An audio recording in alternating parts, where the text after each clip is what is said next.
Bienvenidos a iLíderes por 25, el podcast que reúne las voces de quienes dieron vida a nuestro ecosistema hace 25 años, cuyos relatos documentan los hitos que han marcado la evolución del comercio electrónico al digital commerce. Ponte cómodo, estás por escuchar un testimonio único que define a nuestra industria. Seguimos con más iLíderes por 25, trayéndoles de primera mano con esta vista, miren lo que es. Algunos después pongan ahí en el comentario de dónde es esta vista, a ver si la reconocen. Trayéndole a los protagonistas, ¿no? A aquellas personas que fueron los pioneros, los que en estos 25 años, o más de 25 años, permitieron construir el ecosistema que hoy estamos viviendo para esta colección de Génesis de un futuro digital que busca entender el pasado para dominar el presente y estar preparados para surfear los tsunamis del futuro. Ezequiel, la verdad, qué un gustazo, lujo. qué gustazo, sabes que te tengo gracias. Mucho cariño. Muchas gracias. Nos conocemos hace más de 2 dígitos y de los largos. Primero, antes de empezar, ¿te imaginas que vamos a estar hablando de 25 años cuando empezamos? No, definitivamente no. Me siento viejo, pero a la vez entusiasmado y no me imagino. Y vigente, ¿no? Porque uno está vigente, ¿no? Sí, o sea, vigente. Somos los sobrevivientes, supervivientes de todos estos tsunamis que contamos, estos 25 momentum. Pero antes de empezar con los momentum y con tu visión, ¿cómo empezó el Ezequiel digital? Yo empecé, siempre cuento, con un Spectrum 32K. ¿no? Bien. ¿Vos en tu caso cómo fue? Yo fui un afortunado. Yo empecé en el 85 con una Commodore 128. Ah, bien, ya era un motor. Yo llegué hasta la 128. Y la incorporación de tecnología. Después la XT, me imagino. Pero no, ya tenía disquetera. Ya tenía disquetera. Sí. Tuve también un dataset. Un dataset, la casetera. La casetera, pero empecé con creo que era la 1571, Commodore también. ¿Y cómo te llegó a tus manos? En un viaje que hicimos con mi mamá en el 84-85, Isabel Monzón, una genia, que junto con mi viejo, Gregorio, vieron que me gustaba y una vez me vieron que me entusiasmé en una clase que tuve en mi primaria, en la Wenceslao Poz, una escuela hermosa ahí en Plaza Las Heras, pública, con que estudié con muchos de mis amigos. Y me vieron programar y dijeron, che, esto puede coparle. ¿Qué fue lo primero que programaste que dio un resultado? Sí, logo. Tortuguita. A full, viejazo total. Sí, bueno, yo también hice algo parecido. Me acuerdo que era una especie de... ¿Te acordás que el que era el frontón? Claro, un Pong. O algo así. Sí, el Pong.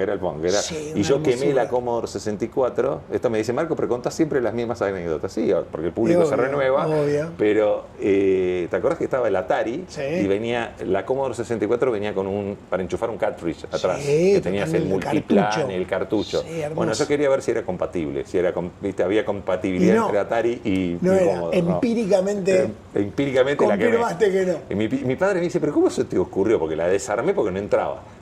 La desarmé para que entrara él. Lo mío fue bien de cabeza dura, ¿no? Bueno, ese fue tu primer contacto con lo que podemos decir digital, ¿no? Sí. Que en ese momento no lo veíamos como digital. Correcto. Era software. Correcto. Era software. Lo veíamos como, no había el concepto de digital todavía. Me estaba saliendo ainda, vengo de San Pablo, ¿viste? Ainda no había, ainda no. ¿Y cuál fue tu primera escudería karting? ¿Cómo empezaste en el ecosistema? Y mi escudería karting fue conectarme a BBS, Bulletin Boards. A ver. Escudería karting es donde empezaste a jugar como piloto. Como piloto. Sí, mecánico, piloto, lo que sea. Bueno, si querés, mecánico. Sí, o bueno, todos empezamos. Sí, empecé. Yo digo siempre, ¿sabes por qué digo piloto karting? Porque uno te hacía de todo, ¿no? Claro, hacía de piloto, de mecánico, de aguatero. Cuando empecé a agarrar el todo. gusto y vi que ahí había una magia hermosa, era la época en donde se empezaban a, no sé si decir popularizar, pero en algunos ambientes popularizar los procesadores de texto, las planillas de cálculo. Mis viejos tenían muchos amigos. El Lotus 1, 2, 3, exacto. el Multiplan era el que empezó. Exacto. Después viene el Q-Pro. Y el WordStar y el WordPerfect, sí. antes de obviamente la cosa más moderna de WYSIWYG, de una interfaz más atractiva.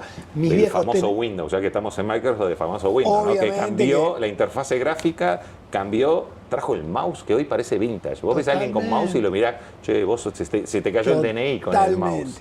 Y ahí mis viejos, que tenían muchos amigos escritores y escritoras, empecé a darle clases de computación y explicarles cómo usar un procesador de texto a esta gente que no entendía nada. Entonces, como que ahí empecé a meterme desde otro lugar. Tengan en cuenta que uno en los currículum, cuando iba a presentarte para trabajar en algún lado, tenías que colocar cuántas palabras escribías en mecanografía y ir a la Pidman, a la Academia Pidman, era un must to have. Vos tenías que ir. Es verdad. El inglés te diría que era secundario. Vos tenías que primero saber escribir a máquina. Y tenías como papiros, ¿viste? O credenciales de si usabas Lotus, si usabas QPro, si usabas WordStar, WordPerfect y otros. Y la gente los listaba. Y los listabas, ¿viste? Así que ahí arranqué. Y después, para mí hubo un hito grosso que fue en el 92, 93, programé una aplicación, un sistemita para una agencia de turismo. Y bueno, me hice unos mangos y de hecho me pagué unas vacaciones de adolescente con eso. ¿En ese momento te acordás? Sí, claro, en Clipper. Una cosa viejísima y hermosa. Respetable, ¿te acuerdas como el Visual Basic? Visual Basic. Sí, hay varias cosas que tenías que al día de hoy algunos siguen manteniéndola, ¿no? Sí, bueno, en Visual Basic programamos el primer juego, ya ahí para mí una escudería Ferrari, además lo hice con unos amigos y con gente brillante, con quien seguimos siendo amigos. Hicimos unos juegos educativos en Visual Basic, creo que era 3.0, que venía en 7 disquetes. Sí, te acordás. Los 3,5. 5 1/4 tuvimos también, pero este era una cosa viejísima y hermosa, y hermosa a la vez. Bueno, esos son los orígenes, para que algunos que nos están diciendo, pero estás hablando de la era paleozoica, más o menos, ¿no? Son las distintas capas que hemos vivido. Pero en estos 25 años que tomamos el 99 como un hito, pasar de industria a ecosistema, han pasado muchos, si querés, tsunamis y movimientos tectónicos que siguen moviéndose hasta el día de hoy.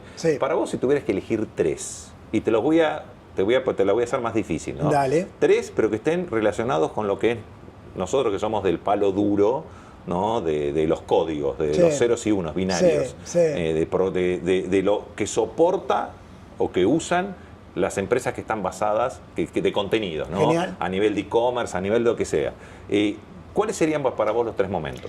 Y para mí el 99 es uno, porque yo viví afortunadamente la migración cliente-servidor a Internet. Fue el año en el que yo me sumé a Boomerang. Entonces, con una gente hermosa. Con Santiago Pinto, con Nico Tejerina. Ale Navarro, Diego Pando. Diego Favaloro, una gente hermosa y lo viví ahí, ¿viste? Yo no sé si lo vi como piloto, copiloto o escudería completa, pero fue hermoso y para mí ahí yo vi una transformación tecnológica y también vos veías el potencial que había de escalar, de crecer, de pasar a cubrir industrias que no cubrías, y estaba en la mitad de mi carrera, entonces es un momento lindísimo porque estábamos aprendiendo un montón de cosas. ¿Dónde estudiaste? En Exactas. No quiero dar ayuda de dónde estamos. Claro, en Exactas, en la Facultad de Ciencias Exactas y Naturales de la UBA, Universidad de Buenos Aires. Linda escuela esa. Hermosa y con gente lindísima. Tanto compañeros como profes. Un 10. Bueno, un 10. Tomamos eso, ¿te acordás que tuvimos ese boom de las .com 99, 2000 y el crash cuando se pincha la burbuja? Entramos en una época de oscurantismo que yo le digo que duró hasta el 2003, 2004. Me gusta esta definición. Que era mala palabra hablar de Internet, porque nos veían como si fuéramos los locos. Yo siempre digo que la diferencia entre un visionario y un loco es que el visionario es el loco que le salen las cosas bien. Total. Pero tuvimos consistencia y constancia, porque uno siguió. Totalmente. En ese proceso, ¿cuál es el segundo momento para vos? Y estamos en Microsoft. Yo ese segundo momento lo ato a ya sí el fuerte advenimiento de nube, alto poder de cómputo, data centers por línea doquier. De tiempo, ¿qué año le pones? Y 2015. Pero antes de eso, yo te dije que iba a ser provocador, ¿no? A ver. Porque vos tenés... Yo sigo contando, cuando digo los locos visionarios, para mí Satya es un loco visionario, genio, ¿no? Absoluto. Y tuve la suerte de conocerlo en San Pablo cuando vino a visitarnos. Que viajé específica, hice la clase de Kakusa, tenía que venir a unas reuniones y fui a conocerlo y tuve una tarde con él y la verdad que fue fantástico, me maravilló. Estoy hablándote fácil hace 10 años atrás o más. Claro. Y yo no me acuerdo el año, porque ya perdí, vos por ahí te acordás, cuando él tomó una decisión que fue, que todo el mundo le miró y dijo, ¿qué voy? Claro, ¿no? Porque agarró, dijo, pasó de la licencia anual a la suscripción y empezar a pensar el concepto de software as a service. ¿Qué año fue? 13 años. 13 años. O sea, aproximadamente 2012, 2013. Por eso yo me montaba más en el 2015, porque creo que como industria y como compañía tardamos en digerirla. Esto para que entiendan, por eso, esto para que entiendan, no sé, creo, por decir un número, no voy a hacer un número redondo, ¿no? 30% de la facturación venía por ese modelo, que era la licencia anual. Claro, y vos tenías licencias que se renovaban cada 3 años. Exacto, tenías el Office, el Windows, el Office con distintas versiones, Windows con distintas versiones, y quizás un Exchange Server, un SharePoint Server, que también se comercializaba con, te vendo una licencia y medio que te veo en 3 años. Y tenías un porcentaje grande que no lo compraba y un porcentaje chico que lo pagaba. Totalmente. Y en esa visión de decir, bueno, vamos a poner un costo mensual muy accesible. Exacto. Que voy a hacer, creo que ya caducó, como dice, proscribió. Yo a partir de ahí tenía el Office oficial. Claro, porque pagabas, creo que $3, $4 por mes. Entonces vos decías, ahora sí, tengo todo y lo podía descargar. Y modelo que requirió mucha valentía, ¿viste? Porque a nivel cash flow, a nivel entender cuál iba a ser el ingreso de la compañía, era sacrificar un corto plazo que quizá no era tan... Exacto, un write-off. Quizá un corto plazo que no era tan corto en pos de un largo plazo, que era una apuesta todavía, ¿viste? Ahora atalo con lo que venías diciendo. Entonces eso vos lo decís, ese proceso que se inició con ese momento... 2013 y se empieza a materializar más fuertemente en el 2015, 2016, cuando empieza a salir bien. Porque como lo que decías vos, ¿no? Es cómo te salió lo que define si estabas más loco. ¿Y es la nube eso o es el advenimiento de la nube? Porque eso trajo la necesidad de la nube. Totalmente, yo creo que ¿Te acordás que ahí teníamos data center, que tenía housing, farming? Totalmente. Y yo creo que van muy de la mano. Y es medio un huevo la gallina, ¿viste? Porque creo que la alta posibilidad de contar con poder de cómputo, poder de almacenamiento y obviamente un ancho de red que te permitía disfrutar toda esa, más un modelo de negocio que claramente te lo hacía muy atractivo, fue lo que empezó también a precipitar o acelerar. Porque ahí empieza también el ecosistema de soluciones montadas sobre. Totalmente. Que empiezas a ver el modelo de APIs. Las APIs y SaaS, y este modelo te da algo más cerradito, que no te va a requerir instalación, que no te va a requerir el hustle, ¿viste? El laburo de el legado, el instalado. Exacto. O sea, que no te acordás que nosotros teníamos... o usabas si tenías suerte, una notebook, o usabas una PC de escritorio. Totalmente. Y la PC de escritorio era parte, vos tenías una persona, una PC. Totalmente. Ahora tenés también, pero no es tan así. Que el servidor en muchos casos era una PC un poquito más power, abajo, que si pateabas el cable te quedabas sin impresora, ¿viste? Se costeaba las soluciones en la oficina, y algunos que decíamos, bueno, tiene que ser más, tiene que tener un mejor SLA, y vas a un y te agrego, ahí tenías tu Spotify, porque era donde tenías los MP3 para escuchar música el viernes, ¿viste? Sí, después en vino un servidor. Eso, ¿te acordás que vino primero el que quebró, que fue Napster? Que fue el primero que empezó, como si fuera el clásico, ¿viste? Revolución tipo Netflix. Totalmente. Que no llegó a verse, hubo mucho que no llegó a verse. Ese es el primer momento. Segundo momento. El tercer momento. Y hoy. Pero hoy, ¿con qué lo pones? Hoy con inteligencia artificial, hoy datos. Hoy con inteligencia, o sea, con datos como habilitadores de una inteligencia artificial que para mí hoy vimos el 1%. O sea, cuando yo te digo hoy, más que decirte hoy, te diría mañana, pero me parece que es parte de la... no estamos, de la apuesta. ¿Te acordás que siempre decimos que estamos viendo la punta del iceberg, ¿no? Totalmente. Yo creo que estamos viendo la puntita del iceberg en esto. Totalmente. Y viene con un modelo que nosotros ya veníamos conversando, que lo venimos conversando con varias de las entrevistas, y nosotros lo hablamos allá en el 2017, 2016, el IT Mirror. Totalmente. Que ahora pasa a tener... ese concepto de AI First aumentada. Totalmente. Para mí la ecuación de AI First más Human First, de cómo vos tenés un mirror, tenés un copilot constante, un pilot o un copilot constantemente que está al lado del área. Y voy a ser un poco provocador con esto. Nosotros ya decíamos en el 2017 que el área de tecnología como la conocemos hoy, entre los próximos 10 años, va a desaparecer. Totalmente. O sea, vamos a ser más usuarios de aplicaciones que van a tener incluidas inteligencia. Absolutamente. Y sobre eso que decís, Marcos, eso te iba a decir, ¿no? A mí esa es la parte que si querés más me entusiasma. Esta idea de tener uno o múltiples agentes extendiendo tu capacidad de trabajo, anticipando de una manera autónoma cosas que vos querés o podrías querer hacer, es donde para mí empieza a haber más valor. Y obvio, como que uno empieza con la de, bueno, una gente que me haga una reserva para ir a cenar a la noche. Digo, ok, pero yo pienso más en una gente que me colabore en educación, salud, trabajo en temas más sofisticados, ¿no? Que me hagas una reserva. ¿No? De Carlos Tomasino. Sí, bueno, obvio. Carlos, cuando estuvimos hablando para estas entrevistas, le pido que haga una analogía entre el 99 y hoy. Y él lo que me dijo fue algo bastante bien académico, bien, viste, de teoría pura, ¿no? Pero que está interesante el paradigma que él plantea. 99 trajo 3 paradigmas. Sí. Teletrabajo, e-commerce, comercio electrónico, total, y educación a distancia y learning. Total.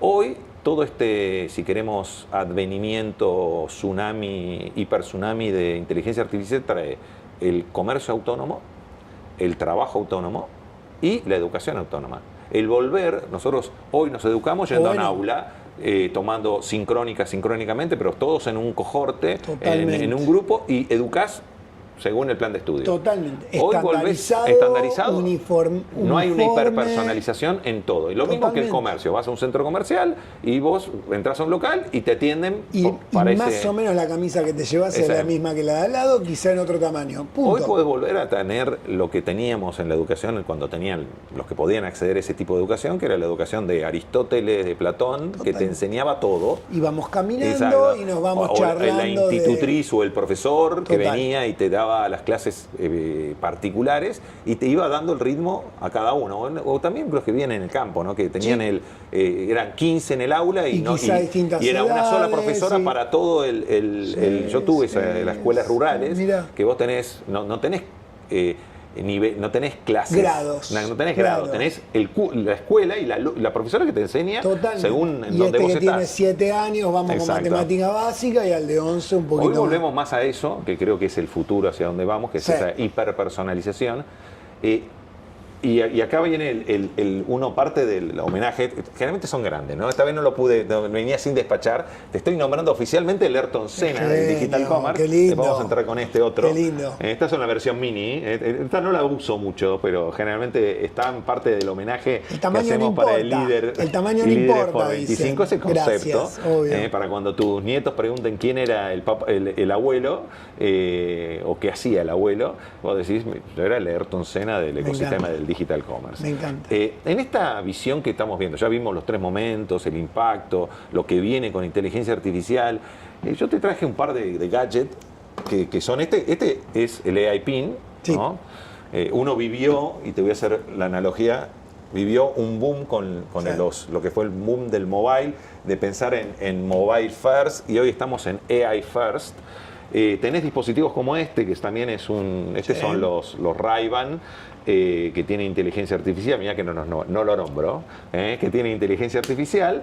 Te respeto, No, está bien, nobleza obliga, ¿no? Estamos en casa, hay que portarse bien en la casa cuando te hacen de anfitrión. Qué genial. Igual, es parte del ecosistema. Sí, y somos todos primos. Exacto. Además, todos estamos trabajando para el mismo objetivo. Total. Cuando vos ves todo esto, que uno ve, y yo digo que vivimos un déjà vu, estamos viviendo lo mismo que se vio con el boom del mobile, ¿viste? Cuando hablabas de las revoluciones, las olas, la ola de las redes sociales, la ola de los buscadores, la ola de, si querés, el retail media. Siempre vivimos olas, pero que tienen bastante parecido, ¿no? Porque son interfaces. En el fondo, hay una persona de carne y hueso que se educa, que comercia, que trabaja, y hay una persona de carne y hueso que atiende a ese que se educa, que comercia y trabaja. Totalmente. Yo creo que sí, que es medio que la historia se repite. Creo que los periodos se acortan, ¿no? Como que hay una aceleración claramente de cuánto tardamos en adoptar o en evolucionar, en sacar la nueva versión, que es algo también natural por esta aceleración que vivimos. Y sobre las interfaces, que justo tiene que ver con todo esto que me mencionabas, creo que cada vez más hay una interfaz natural, ¿no? Voz, gesto, auditivo, digo, que me lo digan y no que tenga que interpretar un output, un resultado. Que va a tener soporte, si querés, de realidad aumentada. Obvio. Siempre va a haber algún tipo de interfase que va a ser secundaria. Obviamente. Pero que con la capacidad de procesamiento, almacenamiento y con toda esta inteligencia que uno va a tener, que va a ser, en el fondo, son datos, porque volvemos a los datos, y el usarlos, ejecutar los datos que siempre tuvimos. El tema que antes no podíamos ejecutar, no teníamos capacidad. Hoy tenemos la capacidad. Pero además con otra capacidad, Manu. O sea, aprovecho que me dices eso porque hay otra capacidad para mí muy importante. Toda esta idea que hay ahora de low code o no code, ¿no? Sí. Que todos seamos developers, pero todos seamos developers en serio, no que, aprendo C# o Python o Visual Basic y entonces puedo. No, sino que yo te puedo decir, necesito una aplicación para hacer, el objetos perdidos en un aeropuerto. Y que la forma de hacer esa aplicación no sea sentarme a programar o a definir una base de datos o a entender el marco y el usuario. Sino a entrenar un agente. Claro, y que le diga, sos un agente que maneja objetos perdidos en un aeropuerto, que tiene 5 escritorios de atención al público, incorporate un warehouse, un store donde almacenarlos, pedí siempre documento y asegura que la comunicación sea hecha por mail. Y lo hace todo. Listo. Listo. Y ahí va a ver cómo nosotros empezamos a aplicar y cómo el usuario final, se va a ir a persona, termina percibiendo el valor. Porque yo lo que siempre digo es, mirá lo que nos pasa a nosotros, y ahora vamos a pasar para ir cerrando, porque después me dicen que las hacemos muy largas los podcasts, le vamos a meter ritmo. Pero son interesantes, tienen ese pasar rápido. Yo creo que hay un proceso, ¿te acuerdas que con el mobile pasó lo mismo? Yo era en ese momento usuario y tengo una entrevista en el 2007-2008. Me habla. Y recuerdo que en esa entrevista me preguntaban si el usuario iba a incorporar la pantalla touch. Y veníamos de las PAL, ¿no? De todo lo que pasó en las PAL, como este dispositivo que es el AI PIN, esta empresa ya quebró. Y yo la compré hace un año. Y era un device que cuando lo decís tiene un futuro espectacular. Sí, interesante, entonces, valioso. ¿Va por ese camino? Sí, va por ese camino. Pero hay un proceso de incorporación y de desarrollo de las aplicaciones. Porque ¿qué pasó con mobile?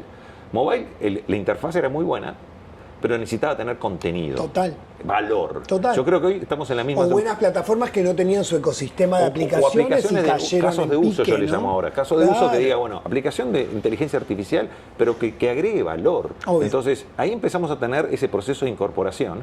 Nosotros en Vitex, y ahora quiero cerrar con esa pregunta, nosotros en Vitex logramos el sueño de todos los que empezamos en el 99, tocar la campanita, no en el Nasdaq, sino en el NYSE, y llevar talento y producto de origen latinoamericano al mundo, ¿no?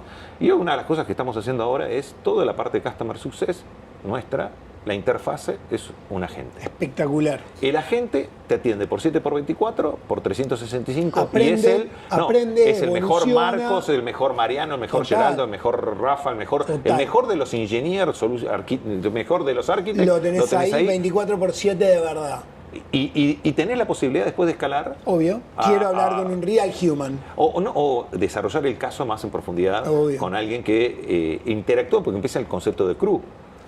Y ahí el concepto de crew es decir, puedo tener, no sé, el área de grocery, el agente especializado en grocery, que interactúa, porque esta casuística la quiero, que no es grocery, es de, no sé, por decirte, pet, pero quiero ver cómo lo resuelven en grocery o cómo lo resuelven en pharma. ¿Sí? Eso va a empezar a jugar, y mi gran dilema hoy es, ¿cuál va a ser el proceso de incorporación?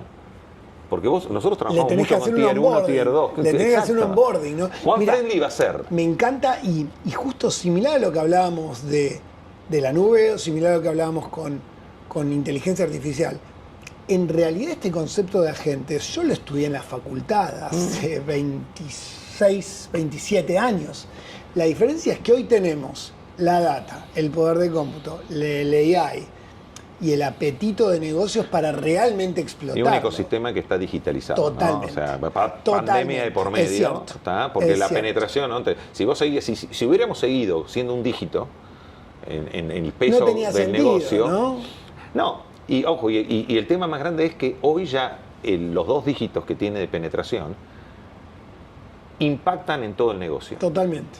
Porque cuando estabas Sí, con un dígito no lograbas tener volumen. Claro. Hoy tenés el volumen y aparte tenés la necesidad que para ser rentable y sostenible en el tiempo tenés que impactar en todo el negocio. Totalmente. Entonces ahí es como que provoca, y ya tenemos, si querés, para que creo que fue este proceso de 25 años, demostrar que no somos los locos. ¿Está bien? Porque en ese momento te miraban como Quijotes y Sancho Panza, ¿te acordás? Totalmente. Que nos juntábamos entre nosotros para hablar raro. Totalmente. Hoy ya todos hablamos raro. Sí. Todos los incorporamos. No somos más los freaks desde ese lugar, ¿no? Bueno, para ir cerrando, si vos tenés que, en una frase, sin pensarla mucho, del estómago, del corazón, de las entrañas, resumir estos 25 años, ¿qué frase utilizarías? Para mí, primero, vertiginoso, en una palabra, vertiginoso. Y si me das una frase y no solo una palabra, para mí es la oportunidad de hacer cosas que nunca te van a aburrir y con una posibilidad de cambiar el mundo desde distintas perspectivas, ¿no? Comercio, impacto, escala y educación, salud y cosas que ni vemos. Entonces yo creo que esta vorágine y lo vertiginoso que nos da la tecnología con esta posibilidad de impacto, para mí es fascinante. Bonus track. Ya que tenés esta experiencia y tenés una visión de muchos países y que tenés una visión global, porque hasta tenés la posibilidad de ver qué pasa en otros continentes. ¿Ves a Latinoamérica como un hub, como un granero de talento y de productos que pueda atender a los que son 1 trillón como Norteamérica y Europa? Absolutamente sí. Mira, yo soy un enamorado de Latinoamérica, así que admito que tengo un sesgo, admito que tengo una subjetividad, pero pudiendo trabajar con Estados Unidos, con Canadá, con Europa, con Asia, ver el talento, la pasión, la cabeza y la historia que tenemos como región, para mí tenemos todo para romperla. Todo para tener un futuro espectacular. O sea, estamos en una ventana de oportunidad que tenemos que aprovechar. Absolutamente. Bueno, mi amigo, gracias. Es un gusto como siempre. Y si les pareció interesante esta entrevista de Líderes por 25, vean todas las que están en el playlist. Si lo están viendo, porque están viendo los video podcasts, y si lo están escuchando, escuchen los otros podcasts, porque realmente no tienen desperdicio. Los líderes, los que hicieron posible que hoy estemos aquí, contando de primera persona cómo fue todo este recorrido. Así que aprovechenlo y seguimos con más Líderes por 25. Chau. Gracias por unirte a Líderes por 25. Si este contenido te ha gustado, compártelo para que más personas puedan navegar el origen de nuestro digital commerce. No olvides suscribirte para no perderte las próximas conversaciones con los líderes que continúan escribiendo la historia de nuestro ecosistema. Hasta la próxima, donde seguiremos explorando, aprendiendo y construyendo el futuro digital juntos en Líderes por 25.